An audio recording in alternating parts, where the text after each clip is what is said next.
Alors on va arriver à un chapitre très original.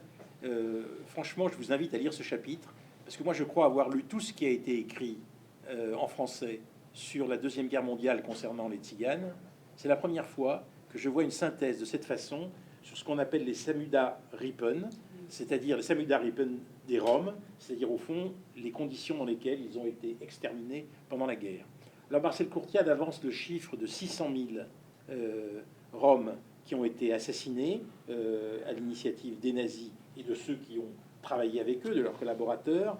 Ce qui est intéressant, c'est que, au fond, la thèse la plus forte de ce chapitre, moi j'ai lu Péchanski, j'ai lu Clairaudias, etc. Je connais tout ce qui a été fait vraiment sur la Deuxième Guerre mondiale. Là, je crois qu'on a un chapitre très très original, parce que c'est un chapitre qui montre comment le massacre s'est fait, je dirais, à la fois dans des camps d'internement, mais aussi c'est un génocide décentralisé.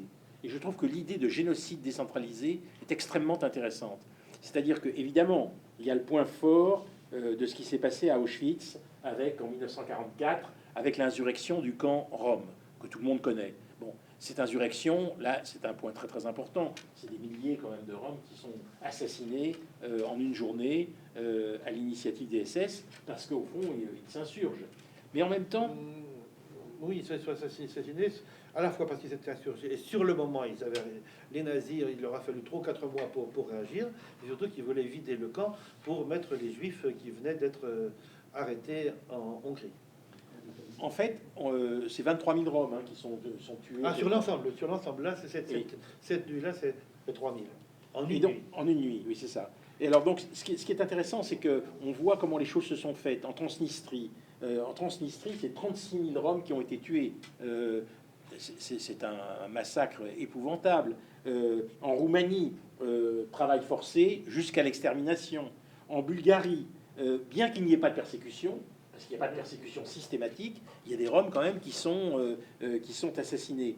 Le 2 août 1944, il y a bien sûr le génocide de Jasenovac, que tout le monde connaît, en Croatie. Je crois que là, Courtiade montre de façon vraiment très très originale en quoi ce génocide décentralisé, au fond, est un massacre du peuple sans qu'il y ait une vision globale où que ce soit.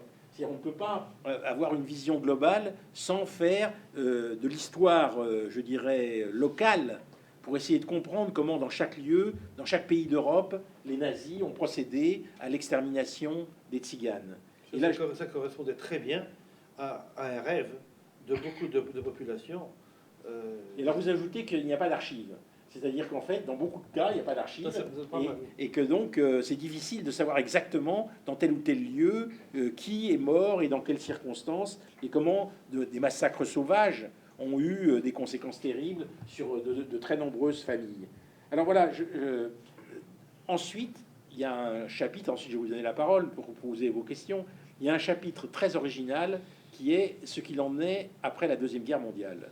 Ce qui est très très intéressant, me semble-t-il, dans ce chapitre, c'est de comprendre comment un certain nombre d'interdictions, de persécutions, datant de la Seconde Guerre mondiale continuent. C'est-à-dire comment il y a des gens qui sont dans les camps jusqu'en 1946, la guerre est finie, mais les tziganes restent dans des camps. En France et en Pologne. C'est terrible. On a l'impression, si vous voulez, au fond, qu'il n'y a pas de compréhension de l'ensemble. Et alors que pour les Juifs, ce qui s'est passé à Nuremberg a été décisif, Courtiade rappelle qu'il n'a jamais été question du massacre des Tziganes à Nuremberg, ce qui n'est quand même pas rien. C'est-à-dire qu'en fait, il n'y a pas eu de lieu global pour prendre en compte la réalité du massacre de ces 600 000 personnes. C'est ça. Se débarrasser de cette population était un acte tellement normal que ça ne venait à l'esprit de personne dans les hauts placés, bien sûr. Il y a tout un tas de personnes dans le peuple qui s'étaient insurgés contre le massacre des Roms, y compris des paysans, y compris des gens comme ça. Mais au niveau de la structure juridique, c'était tellement normal, et on a tout un tas de déclarations jusqu'en 82 pratiquement, où il disait que oui, les nazis ont tué les Roms, mais parce que c'était des délinquants. Alors un délinquant de 2 semaines qui est mort à l'âge de 2 semaines, qui vient de naître, un nouveau-né délinquant, j'en connais pas beaucoup.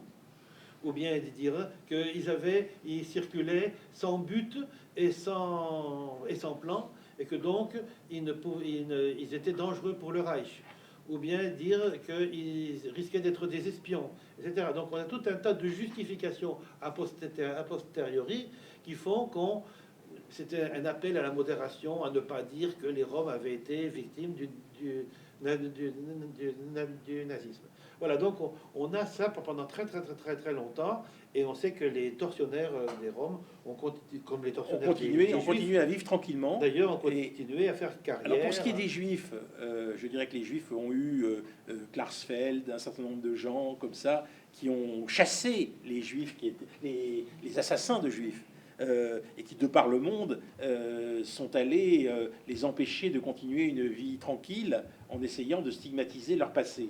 Mais là, par exemple, on va découvrir que au procès d'Helmut Felmy, qui est un des massacreurs de Tziganes, eh bien, la sanction, il va être mis en prison, mais il aura 3 ans de prison. Parce que les Tziganes, c'est pas très grave.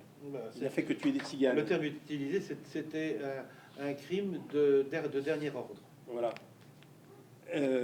Ernst Auguste Cognier, qui lui finalement va être arrêté et qui va se suicider, mais qui en fait, on a l'impression, si vous voulez, qu'il n'y aura jamais de procès global sur la question des Tziganes, posant le problème devant la communauté internationale de la manière dont les Tziganes ont été persécutés, assassinés, torturés pendant la Deuxième Guerre mondiale à l'initiative du régime nazi. Alors il faut dire, c'est une dernière question que je voudrais vous poser, parce que vous parlez bien sûr de ce que les frères Rose ont fait à propos de Bergen-Belsen, c'est-à-dire qu'ils ont rendu compte de la manière dont les Tziganes ont été tués à Bergen-Belsen, comment il y a eu une grève de la faim à Dachau, pour essayer grève de la faim à Dachau après la guerre, hein, pour essayer de faire parler de l'extermination des Tziganes à Dachau. Il y a eu une position extrêmement favorable d'Helmut Schmidt.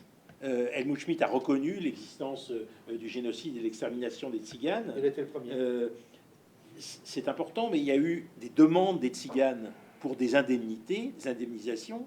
Or, ces demandes ont été quasiment très faiblement acceptées et reçues. Le mieux qu'il y a eu, c'est pour 3200 Roms. Chacun d'entre eux a reçu 5000 Deutschmark lorsqu'ils ont perdu la quasi-totalité de leur famille. Donc on se rend compte que, si vous voulez, les dédommagements, la réflexion critique sur l'époque n'a pas été engagée. Alors on peut se poser la question, c'est celle que je voudrais vous poser, c'est au fond en quoi le peuple rom s'est fait le porteur de ce qui lui était arrivé, et est-ce qu'il a bien su s'exprimer?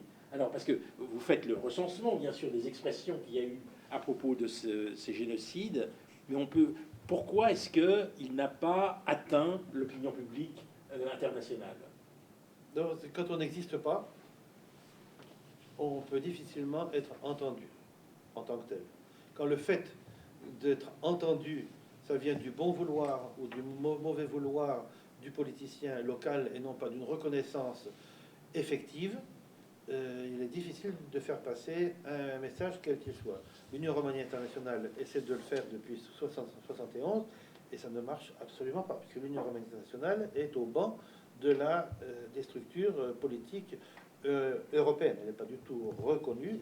La deuxième raison, c'est que lorsqu'on a subi des atrocités, on a vu mourir ses propres enfants, sa femme, son fils, les plus proches autour de soi, des amis dans des circonstances absolument indescriptibles, et que je me suis bien gardé d'ailleurs de décrire dans le livre, puisqu'il n'y a pas un seul mot sur les conditions d'atrocité du Samud d'Alipène. Quand on a vu ça, bon, on essaie d'échapper à ça, on essaie de ne pas y revenir, d'autant plus que les autres vous comprennent pas. Ils ne comprennent pas. Et c'est un vieux qui radote, etc., etc. On a tous souffert pendant la guerre, etc. Donc, et ça, c'est quelque chose qui est connu après tous les génocides. Donc, du coup, il n'y a pas eu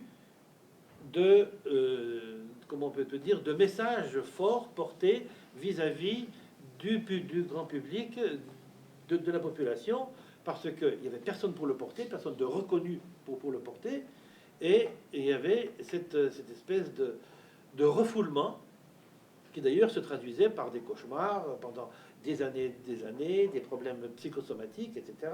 Enfin, la torture s'est pas arrêtée en 45. La torture, pour la plupart des survivants, roms, juifs ou autres, elle était jusqu'à leur mort. Ils avaient intégré cette espèce de verre qui ronge à l'intérieur du corps, à l'intérieur de l'âme, et dont on ne peut pas se séparer. Donc ça c'est une des raisons qui fait que... Et il se trouve que ce sont souvent des juifs qui ont aidé les Roms à faire reconnaître ça. Je pense à Miriam Novitch en particulier, qui a introduit des informations au niveau de Yad Vashem, de la bibliothèque, du mémorial, etc. Il y en a eu d'autres.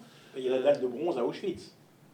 Oui, à Auschwitz, qui est parmi les différentes langues, il y en a une en Roumanie, et je suis heureux de dire que c'est en Roumanie correct. Ce n'est pas un patois local, c'est du Roumanie qui est bien écrit. Mais c'est sûr que vis-à-vis, par exemple, de l'administration du musée d'Auschwitz, il est très très difficile de pouvoir faire du travail à long terme. Il y a eu deux ou trois publications, mais hélas, dans le domaine du génocide, comme dans le domaine de la langue, comme dans beaucoup de domaines, les travaux sont très souvent très superficiels. C'est souvent des introductions à, et on ne va pas tellement plus loin, alors qu'il y aurait une mine ici à puiser et à utiliser pour l'éducation du large public, montrer comment la bête, le ventre de la bête infâme est toujours Fécond. Il y a un chapitre sur l'Empire soviétique, il y a un chapitre sur l'Amérique et le Brésil. On ne va pas s'y attarder. Pour vous dire que ce livre est assez complet. Et pour vous dire quand même que moi, je suis assez fier de pouvoir publier ce bouquin, dans la mesure où j'ai vraiment l'impression qu'il va faire beaucoup pour faire connaître l'histoire du peuple rome, les conditions dans lesquelles il est passé donc de l'Inde à tous ces pays d'Europe, et comment, au fond, il a survécu malgré toutes les persécutions pendant des siècles. Et je remercie M. Courtiade d'avoir fait ce travail qui est vraiment très original. Voilà, si vous avez des questions... Et le remerciement va à vous aussi, puisque sans vous, je crois que, et sans Léa et Didactica aussi, on serait loin de nous rencontrer aujourd'hui à l'INALCO. Juste un petit point, pour des raisons techniques, la préface en particulier, où j'exposais la méthodologie, a été très réduite. J'ai fait un tirage que je peux vous distribuer. Spécial INALCO. Pardon. Spécial INALCO. Voilà, pour vous, donc vous pourrez voir. C'est l'objet de notre censure. Voilà. Parce que je vais vous expliquer pourquoi j'ai censuré en partie ce livre. Je l'ai censuré pour pouvoir arriver à disons, un prix qui soit raisonnable. Le livre vaut 22 €. Et si j'avais accepté de publier la totalité du texte de M. Courtiade, le livre aurait été beaucoup plus cher. Donc, et n'aurait peut-être pas été édité. Voilà, et on n'y serait pas arrivé. Donc c'est pour ça qu'on est obligé de faire des choix draconiens. Mais je vais vous dire, tel qu'il est, c'est le premier. C'est un livre vraiment formidable, parce que c'est un livre de synthèse. Et encore une fois, il n'y a pas beaucoup d'équivalents biographiques.